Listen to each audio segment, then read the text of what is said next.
ذی وقار اللہ تعالیٰ جل مجدہ الکریم نے حضرت انسان کو کسی بھی معاملے میں کسی بھی مسئلے میں محروم نہیں کیا، اسے لا علم نہیں رہنے دیا، بلکہ اسے اچھے اور برے سارے معاملات کے بارے میں بہت واضح طور پر ارشاد فرمایا۔ قرآن کریم میں اللہ تعالیٰ جل وعلا ارشاد فرما رہا ہے کہ وَهَدَيْنَاهُ النَّجْدَيْنِ، ہم نے دو راستے انسان کو دکھائے۔ اب قرآن فرماتا ہے اِنَّا هَدَيْنَاهُ السَّبِيلِ، ہم نے اسے راستہ دکھا دیا، اب اس کا جی چاہے تو شکر گزار بنے، اس کا جی چاہے تو یہ ناشکرہ بنے۔ کسی بھی معاملے میں ایسا نہیں رکھا گیا کہ انسان یہ کہے کہ جی مجھے اس چیز کا نہیں پتہ، میں اس بارے میں نہیں جانتا، میں اس بارے میں لا علم ہوں۔ قرآن کریم نے بہت واضح طور پر اس حوالے سے ہمیں بیان فرمایا۔ ہمارا جو موضوع چل رہا تھا، شیطان کے فتنے سے بچاؤ کے جو ذرائع تدابیر اللہ تعالیٰ اور اس کے محبوب کریم صلی اللہ علیہ وآلہ وسلم نے ارشاد فرمائی ہیں، ہم ان تدابیر اور روایات کو پڑھ رہے تھے۔ اب تک ہم نے 6 اسباب جن کے ذریعے اللہ تعالیٰ شیطان سے محفوظ رکھتا ہے ان کو پڑھا ہے۔ 7ویں سبب سے آج ہم آغاز کر رہے ہیں۔ اللہ تعالیٰ نے قرآن کریم میں کئی مقامات پر شیطان کی دشمنی کو بہت واضح طور پر بیان کیا، جا بجا ذکر کیا، بلکہ یہاں تک ارشاد فرمایا کہ اے آدم کی اولاد، کہیں ایسا نہ ہو کہ شیطان تمہیں فتنے میں مبتلا کرے۔ اس نے تمہارے ماں باپ کو کما اخرج ابویکم من الجنہ، وہ نکالے جانے کا سبب بنا، ان کے لباس کے اتروانے کا ذریعہ بنا۔ اگر وہ تمہارے ماں باپ کا آدم و حوا سلام اللہ علیہما کے ساتھ یہ کر سکتا ہے تو پھر تمہارے ساتھ کیوں نہیں کرے گا؟ پھر قرآن واضح طور پر قرآن کریم میں ایک نہیں متعدد مقامات پر قرآن فرماتا ہے تمہارا کھلم کھلا واضح دشمن ہے، اور وہ اپنی دشمنی کو کس طرح سے کہ قرآن فرما رہا ہے ایک بار اس نے تم پر حملہ کیا، اس حملے میں اگر وہ ناکام ہو گیا تو وہ بیٹھا نہیں، بلکہ اس نے کچھ دیر کے بعد دوبارہ حملہ کیا، پھر سہبارہ، وہ بار بار حملہ کرتا کہ کبھی تو انسان چوکے گا، اور جہاں انسان بندہ مومن چوکے گا وہاں وہ اپنا ڈیرا ڈالے گا۔ آج اس حوالے سے جو ہمارا 7واں جو سبب ہے، جو 7ویں روایت ہے، اس حوالے سے سنن ابو داؤد کی حدیث نمبر ہے 5095، اور یہ ہمارے موجودہ پرفتن دور میں جب ہم ہر طرف بے برکتی، ہر طرف سے ہم بے برکتی کا شکار ہوتے ہیں۔ ہمارے ہاں کسی دور میں یہ جملہ کہا جاتا تھا کہ ایک کمانے والا ہوتا تھا اور سارے افراد کھایا کرتے تھے، پھر بھی بچ جاتا تھا۔ آج گھر میں سارے افراد ہی کما رہے ہوں تب بھی پتہ نہیں چلتا کمائی آ رہی ہے، کتنی آ رہی ہے، آنے سے پہلے اس کے خرچ ہونے کے اسباب پہلے تیار ہو جاتے ہیں۔ یہاں تک کہ ہم نے یہ بھی سنا کہ انسان کے اخراجات پورے ہیں، اس کی آمدنی بھی پوری ہے، اسے کہیں سے کوئی رقم ملنے کی امید ہوتی ہے کہ جی میں نے فلاں جگہ پر کمیٹی ڈالی ہوئی ہے، تو وہ رقم بھی اس کو بعد میں ملتی ہے، اس کے خرچ کرنے کے اسباب پہلے سے اس کے سامنے موجود ہوتے ہیں۔ جب ہم ایسے حالات میں رہ رہے ہوں، ایسے میں یہ حدیث ہمارے لیے بہت اہم ہے۔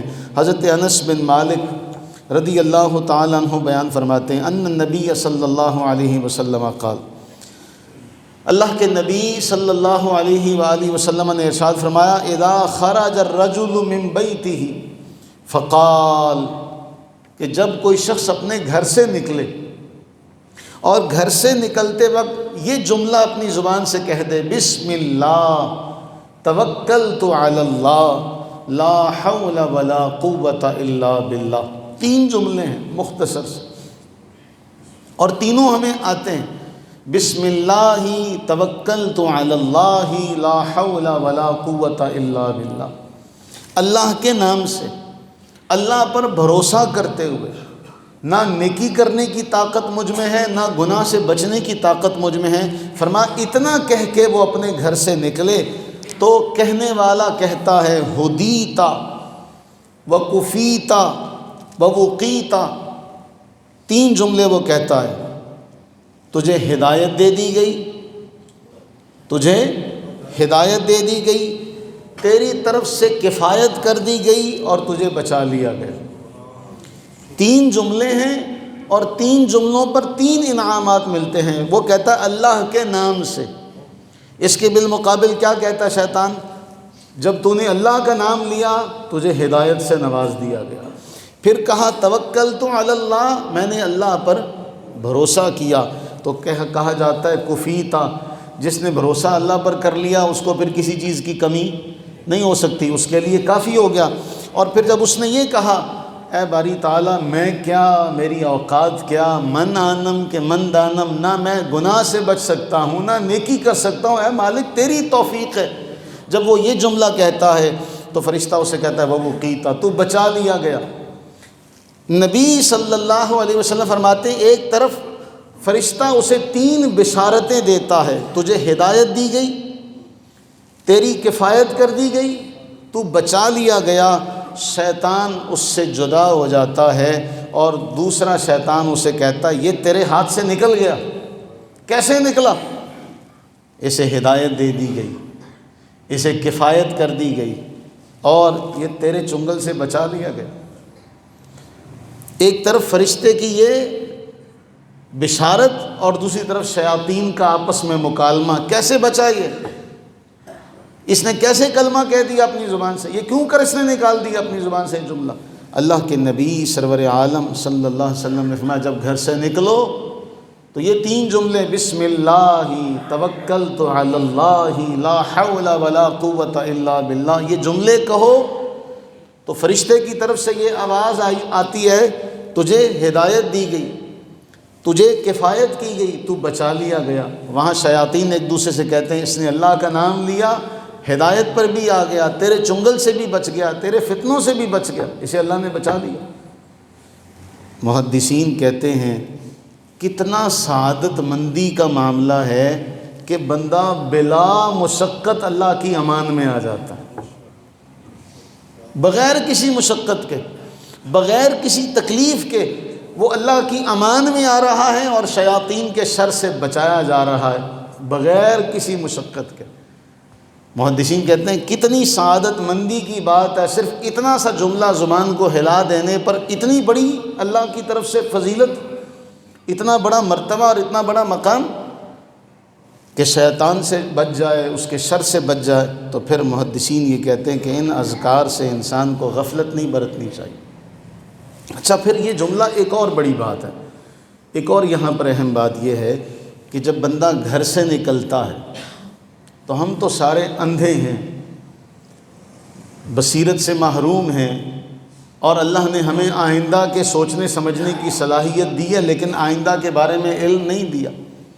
ہم جب گھر سے نکلتے ہیں تو ہم میں سے ہر آدمی، وہ ہو سکتا ہے اپنے ماں باپ کو چھوڑ کر جا رہا ہو گھر میں، ہو سکتا ہے اپنے بیوی بچوں کو گھر میں چھوڑ کر جا رہا ہے، ہو سکتا ہے اپنا مال و متاع گھر میں چھوڑ کر جا رہا ہے. جب وہ گھر سے نکلتا ہے توکلت علی اللہ، اے باری تعالیٰ ماں باپ بھی تیرے آسرے پر، بیوی بچے بھی تیرے آسرے پر، اپنا مال و زر مال و اسباب بھی تیرے آسرے پر، وہ سارا کا سارا اللہ کے سپرد کر کے نکلتا ہے. پتہ نہیں باہر کیا مسئلہ آ جائے. کسی کو علم ہے کہ میں سفر پر جا رہا ہوں، سفر کے اندر کوئی مشکل پیش آ جائے؟ کوئی جانتا؟ ہم میں سے کوئی نہیں جانتا کہ اب ہم یہاں سے باہر نکلیں گے بھی کہ نہیں، اور باہر نکل کر واپس گھر آئیں گے بھی کہ نہیں، اور ہم باہر جائیں گے تو کیا خیر و عافیت سے اپنی منزل تک پہنچ بھی سکیں گے؟ نہیں، ہمیں کسی چیز کا علم نہیں.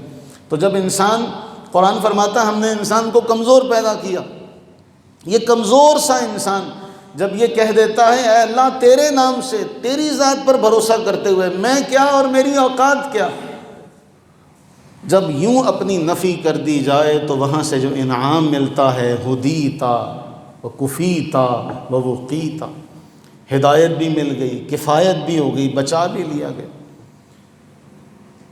چھوٹا سا ایک عمل ہے، تو گھر سے نکلتے ہوئے اس عمل کو کر لیا جائے تو اللہ تعالیٰ شیاطین سے محفوظ رکھے گا۔ 7 اسباب ہو گئے۔ 8واں سبب، مسجد میں داخل ہونے کی ایک بڑی مشہور دعا ہے۔ اللہ کے نبی علیہ الصلوۃ والتسلیم نے ہمیں بہت ساری دعائیں ارشاد فرمائی ہیں۔ جب ہم مسجد میں داخل ہوتے ہیں تو ہم اللہم افتح لی ابواب رحمتک، اے اللہ میرے لیے اپنی رحمت کے دروازے کھول دے، میں تیرے گھر میں آ رہا ہوں لہٰذا تو میرے لیے اپنی رحمت کے دروازے کشادہ کر دے، کھول دے۔ اور جب گھر سے نکلتے ہیں اللہ کے گھر سے تو کہتے ہیں اللہم انی اسألک من فضلک، اے اللہ میں تجھ سے تیرے فضل کا سوال کرتا ہوں۔ یہ بڑی مشہور دعا ہے، لیکن ایک اور جملہ اس میں شامل کیا جائے اس روایت میں، جس کی ہمارے ہاں لوگوں کو نالج نہیں ہے یا علم نہیں ہے اس حوالے سے۔ نبی صلی اللہ علیہ وسلم نے فرمایا، سنن ابو داؤد کی حدیث نمبر ہے 465، شیخ البانی رحمہ اللہ نے اسے صحیح کہا کہ ابو اسید انصاری کہتے ہیں یا ابو حمید راوی کہتے ہیں، یا میں نے ابو حمید سے سنا یا ابو اسید سے سنا، رسول اللہ صلی اللہ علیہ وسلم نے فرمایا اذا دخل احدکم المسجد فلیسلم علی النبی صلی اللہ علیہ وسلم، جب تم میں سے کوئی مسجد میں داخل ہو تو پہلے نبی پر سلام بھیجے، پہلے نبی پر سلام بھیجے، پھر یہ کہے اے اللہ میرے لیے رحمت کے دروازے کھول دے۔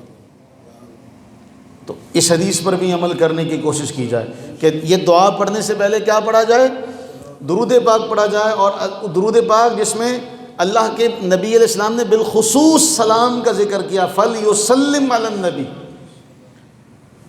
فَلْيُسَلِّمْ عَلَى النَّبِي۔ اور کتنی خوش قسمتی ہے ہم اہل سنت و جماعت کی کہ ہماری مساجد کے ماتھے کے اوپر لکھا ہوتا ہے الصلاۃ والسلام علیک یا رسول اللہ، اور اس کے نیچے یہ دعا لکھی جاتی۔ تو یہ ایسے ہی نہیں ہے، تو یہ معمول بنا لیا جائے کہ آپ جب گھر میں داخل ہو رہے ہیں تو پہلے حضور کی بارگاہ میں سلام عرض کیا جائے، پھر اللہ سے عرض کی جائے۔ اچھا یہ ایک دعا ہے جس پر آدھا ہم عمل کرتے ہیں، اس کے بعد اب کوشش کی جائے کہ پورا عمل کیا جائے۔ لیکن اس کے ساتھ اگلی حدیث جو سنن ابو داؤد میں امام ابو داؤد لے کر آئے 465 کے بعد 466 نمبر، اس میں اللہ کے نبی علیہ الصلوۃ والتسلیم نے ایک اور بڑی اہم دعا سکھائی۔ فرمایا انہو کان اذا دخل المسجد، عمرو بن عاص کہتے ہیں نبی صلی اللہ علیہ وآلہ وسلم سے روایت کرتے ہیں کہ جب وہ مسجد میں داخل ہوتے، تو یہ یاد تو نہیں ہو سکے گی ایک نشست میں، لیکن برکت کے لیے ہم سننے والے تو کم از کم اس کو بن جائیں گے۔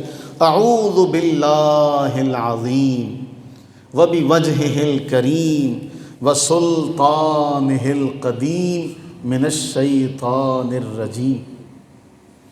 یہ پڑھ کے جب وہ مسجد میں جائے، اب اس کے 2 طریقے ہو گئے، پہلے پڑھے اعوذ باللہ العظیم وبوجہہ الکریم وسلطانہ القدیم من الشیطان الرجیم، الصلاۃ والسلام علیک یا رسول اللہ، اللہم افتح لی ابواب رحمتک۔ اس طرح سے دونوں حدیثوں پر عمل ہو جائے گا۔ اب یہ جو حدیث ابھی ہم نے پڑھی کہ جب مسجد میں داخل ہو تو کہے اے اللہ اعوذ باللہ، میں ایسے اللہ کی پناہ میں آتا ہوں جو عظیم ہے، وبوجہہ الکریم، ایسا کرم کرنے والا کہ ایسی کرم کرنے والی ذات جس کے کرم کی انتہا کوئی نہیں، اور ایسا بادشاہ جو قدیم ہے، ازل سے ہے، ابد تک کے لیے ہے، اس اللہ کی پناہ میں آتا ہوں۔ کس سے؟ شیطان رجیم کے شر سے۔ اللہ کے نبی علیہ السلام فرماتے ہیں جب بندہ یہ دعا پڑھ کر مسجد میں داخل ہوتا ہے تو شیطان کہتا ہے حفظ منی سائر الیوم، یہ سارے دن کے لیے مجھ سے بچ گیا۔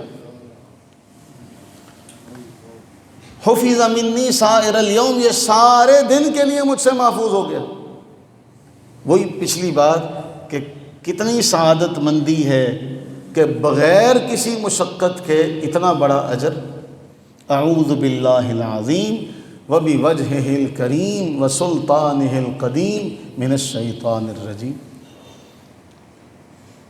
اگر یہ دعا یاد ہو جائیں، الفاظ یاد ہو جائیں، پھر تو بہت اچھی بات ہے۔ نہ یاد ہوں تو کم از کم ہم یہ تو کر سکتے ہیں کہ ہم اپنی زبان میں کہیں یا اللہ شیطان کے شر سے بچا، اور پھر یہ دعا مانگی جائے۔ تو رسول اللہ صلی اللہ علیہ وسلم حفظ منی سائر الیوم، یہ معمولی سی بات نہیں ہے کہ شیطان خود کہے کہ یہ سارے دن کے لیے مجھ سے بچا لیا گیا۔ 9 اسباب، 8 اسباب ہو گئے، 9واں اسباب، 9واں سبب یہ ہے جب ہمارے ساتھ وہ ہر جگہ پر ہے، اور قرآن فرماتا انہ یراکم ہوا وقبیلہ، وہ بھی تمہیں دیکھتا ہے، اس کا قبیلہ بھی تمہیں دیکھتا ہے، تم تو نہیں دیکھ سکتے اسے۔ شیطان کے ہتھ کنڈوں سے بچاؤ کا ایک اور معاملہ ابھی ہم نے پڑھا کہ جب بندہ گھر سے نکلے تو کیا کہہ کے نکلے؟ بسم اللہ توکلت علی اللہ لا حول ولا قوت الا باللہ۔ جب وہ نکلے گا تب بھی شیطان سے بچ گیا۔ اب جب وہ گھر آ رہا ہے، اللہ کے نبی علیہ الصلوۃ والتسلیم نے جو ارشاد فرمایا اتنا کمال کا ہے۔ حضرت جابر بن عبداللہ کہتے ہیں، سنن ابن ماجہ کی حدیث نمبر ہے 3887، صحیح روایت ہے۔ جابر بن عبداللہ کہتے ہیں کہ میں نے نبی صلی اللہ علیہ وآلہ وسلم سے سنا، آپ علیہ السلام نے فرمایا اذا دخل الرجل بیتہ، جب کوئی شخص اپنے گھر میں داخل ہوتا ہے، فذکر اللہ عند دخولہ وعند طعامہ، اور گھر میں داخل ہوتے وقت اللہ کا نام لیتا ہے، کھانا کھاتے وقت اللہ کا نام لیتا۔ 2 باتیں، جب گھر میں داخل ہوا تو اللہ کا نام لیا، جب کھانا کھانے بیٹھا تو اللہ کا نام لیا۔ قال الشیطان، اللہ کے نبی علیہ السلام فرماتے ہیں شیطان کہتا ہے لا مبیت لکم ولا عشاء، نہ کھانا ملے گا نہ ٹھکانہ ملے گا۔ اب اس جملے میں جو بات چھپی ہوئی ہے وہ بڑی اہم ہے، نہ کھانا ملے گا نہ ٹھکانہ ملے گا۔ مطلب کہ جب ہم گھر میں اللہ کا نام لیے بغیر داخل ہو گئے تو ہمارے گھروں میں شیطان کا ٹھکانہ ہے۔ جب ہم نے اللہ کا نام لے لیا تو اس شیطان نے خود کہا لا مبیت لکم ولا عشاء، نہ ٹھکانہ ہے نہ کھانا ہے۔ فرمایا وَإِذَا دَخَلَ وَلَمْ يَذْكُرِ اللَّهَ عِنْدَ دُخُولِهِ قَالَ الشَّيْطَانُ، اور جب گھر میں داخل ہوتے وقت وہ اللہ کا نام نہیں لیتا تو شیطان کہتا أَدْرَكْتُمُ الْمَبِيتَ، تمہیں رہنے کو ٹھکانہ مل گیا، تمہیں رہنے کو۔ فَإِذَا لَمْ يَذْكُرِ اللَّهَ عِنْدَ طَعَامِهِ، اور جب کھانا کھانے سے پہلے بھی وہ اللہ کا نام نہیں لیتا تو کہتا أَدْرَكْتُمُ الْمَبِيتَ وَالْعَشَاءَ، ٹھکانہ بھی مل گیا کھانا بھی مل گیا۔ اب اس کے تحت محدثین پتہ ہے کیا کہتے ہیں؟ محدثین کہتے ہیں بہت سادہ سا جملہ ہے کہ شیطان کھانے میں شامل ہوتا ہے، وہ کھاتا ہے، سیدھی سی بات ہے۔ اب اگر وہ کھانے میں شامل ہے، کھانا کھا رہا ہے ہمارے ساتھ، تو پھر ہمارے گھروں میں رہ بھی رہا ہے۔ ہم نے کیا کیا؟ صرف بندہ مومن گھر میں داخل ہوتے وقت اللہ کے نبی کے بتائے ہوئے طریقے کے مطابق داخل نہیں ہوا۔ ہم اللہ کے نبی کے بتائے ہوئے طریقے کے مطابق داخل نہیں ہوئے تو نتیجہ کیا نکلا؟ ہمارے رزق میں جو اللہ نے ہمیں عطا کیا اس میں بھی اس کا حصہ ہو گیا، اور ہمارے گھروں میں اس کا رہنا بھی ہو گیا۔ اب بتائیے کہ جو گھر شیاطین کا مسکن بن جائے، جس گھر میں شیاطین رہتے ہوں، شیاطین کا ٹھکانہ ہو، جس گھر میں شیاطین کھاتے ہوں تو وہاں پھر برکت والا معاملہ رہے گا؟ محدثین نے صاف لکھا کہ جب انسان گھر میں داخل ہوتے وقت اللہ کو یاد نہیں کرتا، کھانا کھانے سے پہلے اللہ کا نام نہیں لیتا، تو گھر میں شیطان داخل ہو جاتا ہے۔ اب جب شیطان داخل ہوگا تو پھر محدثین نے یہ جملے لکھے کہ پھر اس کا کام کیا ہے؟ قرآن کریم نے ایک اشارہ دیا ہے، الذین یأکلون الربا، وہ لوگ جو سود کھاتے ہیں، لا یقومون الا کما یقوم الذی یتخبطہ الشیطان من المس، وہ قیامت کے دن کھڑے نہیں ہو سکیں گے۔ ان کے کھڑے ہونے کی کیفیت ایسی ہوگی جیسے شیطان نے کسی کو چھو لیا ہو اور چھو کر اس کے حواس گم کر دی ہوں۔ اس آیت کے تحت مفسرین نے لکھا کہ اس کا چھونا اس قدر خطرناک ہے کہ انسان کے حواس گم ہو جاتے ہیں۔ تو جس گھر میں رہتے ہوں گے شیطان، تو کیا خیال ہے وہاں پر کچھ کرتے نہیں ہوں گے؟ بولیے، وہاں پہ گھر والوں کو نقصان بھی پہنچاتے ہوں گے، کچھ نہ کچھ معاملہ بھی کرتے ہوں گے۔ ہم نے کام کیا کیا؟ صرف اللہ کے نبی کے بتائے ہوئے طریقے کے مطابق داخل نہیں ہوئے۔ تو ہم میں سے کتنے مسلمان ایسے ہوں گے جو اس غفلت کا ارتکاب کرتے ہوں گے؟ ان کے گھروں میں شیاطین رہتے بھی ہوں گے، ان کے گھروں میں شیاطین کھانا بھی کھاتے ہوں گے۔ اب جہاں رہتے بھی ہوں، کھانا بھی کھاتے ہوں، تو پھر گھر میں پھر برکت والا معاملہ تو پھر سوال ہی پیدا نہیں ہوتا۔ صرف نبی کا طریقہ چھوڑا، صرف نبی کا طریقہ چھوڑا ہے، اس نے مخالفت نہیں کی،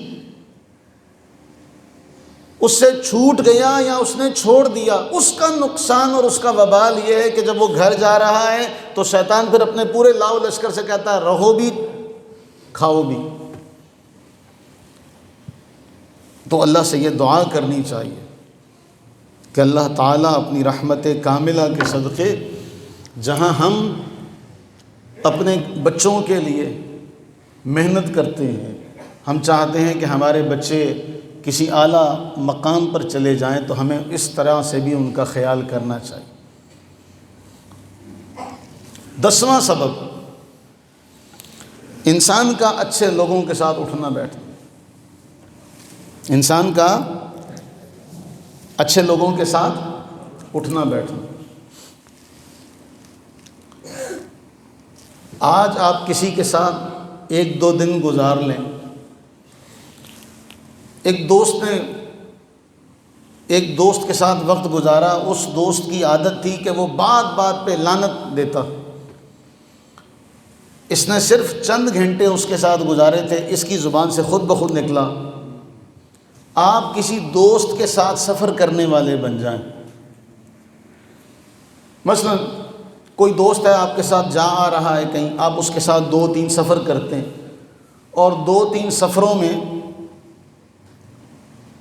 اس کی زبان سے کسی کو مخاطب کرنا ہو تو وہ بات بات پر گالیاں دیتا، تو غیر محسوس طریقے سے آپ کے اندر وہ چیز آ جائے گی، خواہ نہ خواہ۔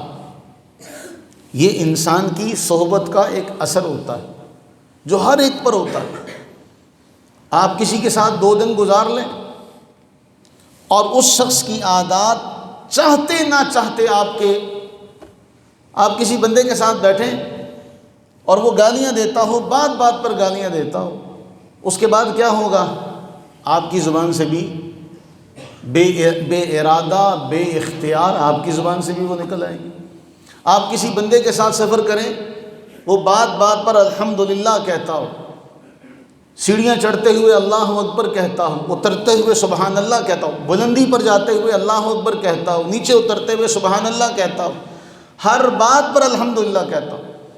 چلیں، ہمارے ہاں آپ کسی دوست کے ساتھ سفر کر رہے ہیں، آپ کا کوئی دوست ہے، اس کو چھینک آتی ہے، وہ چھینک آنے پر الحمدللہ کہتا ہے، آپ کا ذہن فوری طور پہ اس بات کو قبول کرے گا، یار میں نے بھی یہی کام کرنا۔ تو 10واں سبب یہ ہے کہ ایسے لوگوں کے ساتھ اٹھنا بیٹھنا کہ ہماری بولی ٹھیک ہو جائے۔ ہمارا بچہ کبھی کوئی بدتمیزی کرنے لگے تو ہم فوری طور پہ اسے کہتے ہیں تو کس کے ساتھ اٹھ بیٹھ رہا ہے نا ایسا؟ ہمارا بچہ جب باہر نکلتا ہے تو ہمارے ہاں کا جو ماحول ہے اس سے وہ سب سے پہلے متاثر ہوتا، بلکہ یہاں تک کہا گیا کہ انسان اپنے دوست کے مذہب پر ہوتا ہے، دیکھو کہ دوستی کس سے کر رہے، یہ چھوٹی سی بات نہیں ہے۔ اور اس سے 10واں سبب ہے اچھی صحبت اختیار کرنا۔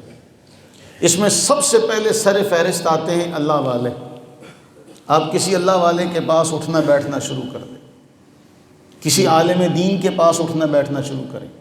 موتا امام مالک، امام دار الہجرہ، جنہیں مدینہ طیبہ کا امام کہا جاتا ہے، انہوں نے اپنی موتا میں ایک روایت نقل کی، 3670 نمبر ہے۔ امام مالک کہتے ہیں رحمہ اللہ کہ حضرت لقمان حکیم سے یہ بات پہنچی کہ حضرت لقمان نے اپنے بیٹے کو نصیحت کرتے ہوئے کہا، یا بنیا، اے میرے عزیز بیٹے، جالس العلماء، علم والوں کے پاس بیٹھا کرو۔ کن کے پاس؟ علم والوں کے پاس، علماء کے پاس بیٹھا کرو۔ وَزَاحِمْهُمْ بِرُكْبَتَيْكَ، ان کے گھٹنوں سے اپنے گھٹنے ملا لیا کرو، ان کے گھٹنوں سے اپنے گھٹنے ملا لیا کرو۔ فَإِنَّ اللَّهَ يُحْيِي الْقُلُوبَ بِنُورِ الْحِكْمَةِ كَمَا يُحْيِي الْأَرْضَ الْمَيْتَةَ بِوَابِلِ السَّمَاءِ، بے شک اللہ تعالیٰ حکمت کے نور سے مردہ دلوں کو ایسے زندہ کرتا ہے جیسے بارش کے بعد مردہ زمین کو اللہ زندہ کر دیتا ہے۔ بڑا اثر ہوتا ہے کسی بندے کے پاس بیٹھنے کا، وہ کہے یار اللہ کا شکر ہے، ہر بات پہ وہ کہے اللہ کا شکر ہے، تو آپ کی زبان سے بھی یہ جملے نکلنا شروع ہو جائیں۔ ایک بندہ روتا ہو ہر بات پہ، وہ باتیں آپ میں بھی آ جائیں گی۔ یہ صحبت کا اثر ایسے ہوتا ہے۔ شیخ سعدی رحمہ اللہ نے وہ گلستان میں ایک حکایت لکھی تھی، میں ایک مٹی کے پاس سے گزرا تو میں نے وہ بڑی خوشبو محسوس کی، کیونکہ آپ کی عادت ہے آپ تمثیلاً واقعہ بیان کیا کرتے ہیں۔ میں نے اس سے کہا، مسکے یا عبیرے، اتنی خوشبو تو مشک ہے، عنبر ہے؟ تو وہ کہنے لگی کہ میں نے گل کی صحبت اختیار کی ہے، صحبت با گل نشینم، میں نے گلاب کے پھول کی صحبت اختیار کی، اس کی بو مجھ میں آ گئی، اس کی خوشبو مجھ میں آ گئی، میں بھی خوشبودار ہو گئی۔ وگرنہ من ہما خاکم کے ہستم، ورنہ میں تو وہ مٹی کی مٹی ہوں۔ تو کچھ چیزیں، آپ کسی کمرے میں چلے جائیں، اس کو آپ جتنا مرضی پھیلاتے چلیں، آپ کسی ایسے کمرے میں چلے جائیں جہاں 2-4 افراد بیٹھ کے سگریٹ پی رہے ہوں، جب آپ اس کمرے سے باہر نکلیں گے تو آپ کے کپڑوں سے بھی تمباکو کی اسمیل آئے گی۔ آپ نے پی نہیں ہے، آپ کے اندر سے وہ آپ کے کپڑوں پر وہ اسمیل جائے گی، اور سونگھنے والا آپ کے اس کپڑے سے محسوس کرے گا یار یہ یہاں تو پیتا ہے، یہاں پینے والوں کے پاس بیٹھ کر آیا۔ اسی لیے رسول اللہ صلی اللہ علیہ وآلہ وسلم نے جو ارشاد فرمایا بڑا اہم ہے، صحیح مسلم کی حدیث میں فرمایا، اچھے دوست کی مثال خوشبو والے کی طرح۔ کس کی طرح ہے؟ عطر فروش کی طرح۔ اس کے پاس بیٹھو گئی تو تم سے خوشبو کے حلے آئیں گے، خوشبو لوگے نہیں، اس کے پاس بیٹھنے کی وجہ سے ہی تم سے خوشبو آئے گی۔ اور کسی لوہار کے پاس، بھٹی والے کے پاس بیٹھو گے تو اپنے آپ کو سمیٹو گے بھی تب بھی بدبو آئے گی، اور تمہارے کپڑوں کو کچھ نہ کچھ تو نقصان پہنچائے گی۔ اس لیے اچھی صحبت بھی آپ کو شیطان سے بچانے کا ذریعہ ہے، اچھی صحبت بھی آپ کو، انسان کو بدل دیتی ہے، اسے جینا سکھا دیتی ہے۔ اگر ہمارے ساتھ وہ لوگ بیٹھیں گے جو کسی کی غیبت کرنے والے ہوں گے، کسی کی چغلی کرنے والے، 1-2 دن ہمیں برا لگے گا، اس کے بعد پھر ہمارے کان اس لذت کے عادی ہو جائیں گے، یار اس میں جو مزہ ہے وہ کسی شے میں نہیں۔ اللہ سے دعا فرمائیں کہ اللہ تعالی ہمیں ان تمام اسباب کو اپنانے کی توفیق عطا فرمائے۔ میرے عزیزو، زندگی بہت تھوڑی ہے، زندگی بہت تھوڑی ہے، کوئی نہیں پتہ کہ کب زندگی کی شام ہو جائے۔ کب ہم یہاں سے چھوڑ چھاڑ کر چلے جائیں، کوئی کسی کی موت کا وقت کسی کو بتا کر نہیں آتا۔ ہمارے ہاں اتنا بڑا سانحہ ہوا، سوچئے کیا کیا خواب ان کے ذہنوں میں ہوں گے۔ صبح ہم نے یہ کرنا ہے، صبح ہم نے یہ کرنا ہے، صبح فلاں سے ملنا ہے، صبح فلاں کھائیں گے، صبح فلاں پہنیں گے، صبح فلاں جائیں گے۔ لیکن وہ صبح ایسے ہی اچانک موت آئے گی، ایسے ہی اچانک قیامت آئے گی۔ اس لیے انسان کو کوشش کرنی چاہیے کہ یہ جو شیطان ہمارے ساتھ ہے یہ ہمیں نقصان نہ پہنچائے، ہمیں روحانی طور پہ نقصان نہ پہنچائے۔ ہمیں اللہ تعالیٰ سے